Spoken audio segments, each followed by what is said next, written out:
Hello kids. Today I am going to narrate one simple story. Listen to it and enjoy. The story name is A King's Painting. Once upon a time there was a kingdom. The king there only had one leg and one eye, but he was very intelligent and kind. Everyone in his kingdom lived a happy and a healthy life because of their king. One day, the king was walking through the palace hallway and saw the portraits of his ancestors. He thought that one day his children will walk in the same hallway and remember all the ancestors through these portraits. But the king did not have his portrait painted. Due to his physical disabilities, he wasn't sure how his painting would turn out.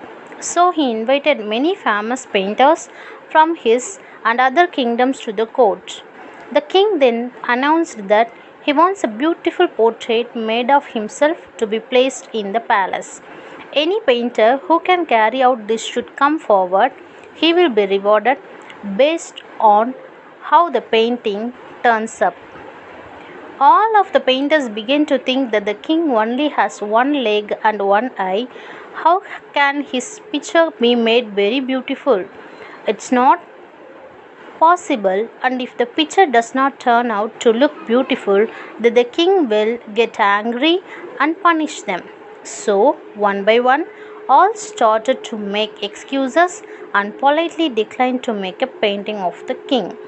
But suddenly, one painter raised his hand and said that I will make a very beautiful portrait of you, which you will surely like.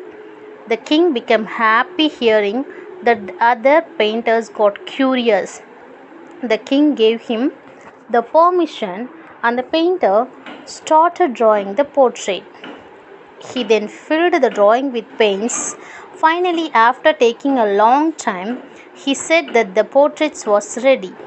All of the courtiers, other painters were curious and nervous, thinking, how can the painter make the king's portrait beautiful because of the king is physically disabled? What if the king didn't like the painting and gets angry? But when the painter presented the portrait, everyone in the court, including the king, left stunned.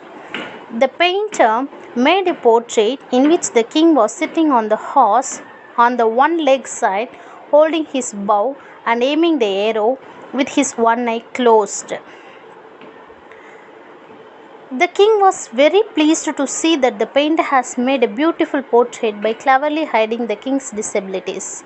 The king gave him a very great reward. Moral: we should always think positive of others and ignore their deficiencies. We should learn to focus on the good things instead of trying to hide weaknesses. If we think and approach positively, even in negative situations, then we'll be able to solve our problems more efficiently.